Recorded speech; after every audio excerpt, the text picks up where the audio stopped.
Hi guys, it's Carlos and Jack here at 24/7 The Photon Up, and thank you so much for watching the video. And today we are doing the Ask the Trainer show. Now, before we start, we're not here to tell you how amazing we are or how experts we are. We've been in the industry for a long time, we've got a lot of experience, and we're here to learn with you guys too. But we're going to do a bit of an Ask the Trainer show where it's questions and answers that we'll be able to answer and ask from the best of our abilities. So over to Jack now here. I'm going to ask Jack, why do people need to basically find a personal trainer in order to become their greatest version? Well, I find it, from my personal experience, most people need a personal trainer because it's more of a social issue rather than actually motivation to train. Because most people that get personal trainers already go to the gym themselves anyway. Okay. So it helps them, give them a structure.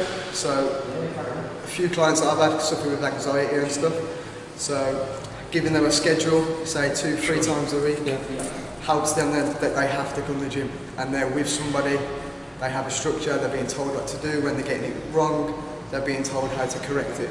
And for them, that's a big motivational push because then they believe that they can excel and get better week in, week out. Sure, that's a very good example. That's one of the things that a lot of you guys probably never come across. But someone with, for instance, as you just said, anxiety and depression, suffering from depression and anxiety could be something that is very hard to kind of overcome. And we trainers deal with, obviously, not just those particular people, but people with those kind of conditions. We deal with people with all sorts of conditions. That's a great example of that. Obviously, in order to become your greatest version, we all need a trainer, we all need a coach. I need a coach, I need a trainer, I've got a trainer and a coach. So obviously, because I want to become my greatest version. Now, that doesn't mean we don't know what we're doing. What it means is that person is going to push you to the best of your ability. It's going to make you accountable for you to become your greatest version, and that's what we keep going on about, that we need a coach, we need a trainer. So, question for me. Right. My question to you is, most people's first question is, I want to lose weight, and their main target is to lose weight around the lower belly. So what would your answer to be if someone was to come to you personally and say, I want to lose my tyre around the Okay, obviously all the guys that have been with me or are with me or basically been advised by me, they know what I'm massive on macros. Obviously it's down to your calories, it's down to the way you exercise, it's down to your daily activities. Those three things are massive. Now, that's a very common question, how do I lose my tyre? First and foremost, sit down with me, sit down with a trainer. Let's talk about your diet, how many calories you're consuming, what type of calories you are consuming. Then, how much activity you're doing, meaning what exercises you're doing, how many times you're training, versus what times activity. So basically it's your intake versus your outtake of calories, and that equals X amount of calories spent. So in a very simple form, if you're taking 1500 calories and you're only spending 1000 through your exercise, through your daily activities, you're going to gain 500 calories every single day. So you need to lose that excess. So that's how I work with my clients, and I've got a fast, long track record of getting people into top shape. Now, that's very simply explained. There's many ways of doing that, by the way, but that's just a simple way I'm just explaining to you guys to do it. Okay. Cool. Now, question for you. Now, what do you think is the common mistake people make when they come to the gym, like normal gym users? What do you think is the common mistake? For me, I'd say most common mistake would be the misconception of lifting weights. Massively. People come in and they spend 30-40 minutes on the treadmill or on a cross trainer, so on. Whereas if you was to spend, say, 10-15 minutes warming up and going into a light cardio session, with then lifting heavy compound movement weights like squats, deadlifts, using those big muscles, you're going to end up overrun, burning more calories than actually just doing 30-40 minutes on the treadmill. Okay. Yeah, that's good. That's a very good explanation. I mean, a lot of people got this misconception of cardio is all you need. Yeah. Obviously, cardio is very good. Burn body fat, definitely advise that. Also good for people that obviously not so confident with the weights.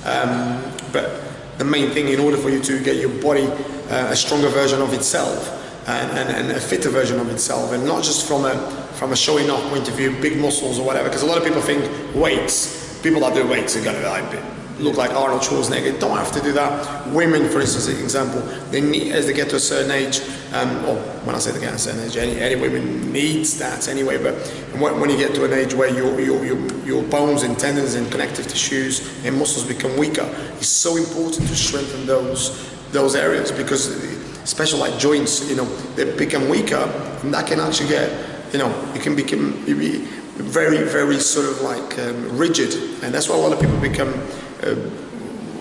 develop bad backs and bad knees and bad ankles. Is because they just, the body is so tense, So by doing weight training, not only you develop stronger muscles, but you develop obviously stronger joints and tendons and connective tissue and a stronger version of yourself. And obviously with the combination of cardio, then you work in your heart as well. So it's a great, in your lungs as well. And it's a great combination. I'll definitely advise what Jack was just saying, definitely, yeah. But at the same time, when you come to the gym, if you're not too sure what you're doing, like say what Jack just mentioned, squats, deadlifts, bench presses, and clean and jerks, and all sorts of that sort of like, if you like, multi-joint exercises. If you're not confident, just ask someone that knows. Ask someone, because that's what we're here to help. Yeah? Cool? Question for me? Based on the same subject, what would you say for a woman, middle-aged, never really been to the gym, what would you say were the best compound movements for that woman? Obviously she's never squatted before, as I said, limited gym time and stuff like that. What would you say as a beginner the best compound big weight movements would be? Yeah, obviously the four main compound movements, obviously you've got the deadlift, squats, bench press, clean and jerk, all the sort of like exercises are very technical exercises, by the way. A lot of people misconcept. They just get on a bike and off they go. Middle-aged woman, I wouldn't particularly put someone on a big compound movements, unless they, depending on what, when I say middle-aged, a lot of people automatically sort of like, if you like, stereotype middle-aged, overweight, perhaps, never trained before. It depends on the person. I've got middle-aged ladies that are trained, they are absolutely super fit, so it all depends on what level should be.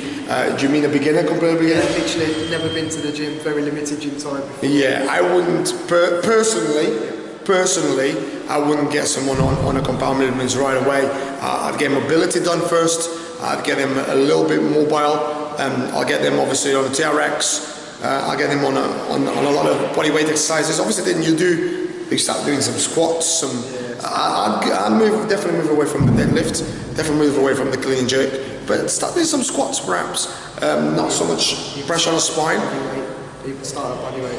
And use basic body weight exercises where you don't have to put so much strain on, because if someone ever trained before, you start putting a bar behind the back, it can be disastrous, it can be really. But don't take me wrong, the exercise in itself is good, but the way they're going to perform the exercise. And I want to say this to the guys, and this is why some people say, oh, what should I do for this, what should I do for that? I can tell you what you need to do, but whether you're actually going to do it the way you're supposed to be doing it is completely different. So that's why sometimes advice can be so bad, because the advice in itself can be correct, but the way the person performs the exercise or the thing you ask them to do is completely different. So that's the one. So I think we've covered a couple of things here today. Thanks for watching the video. We'll be doing this show, which is Ask the Trainer show, more and more often. It's me and Jack here at 24/7 The Ford Dunlop. Have a great day. Take care.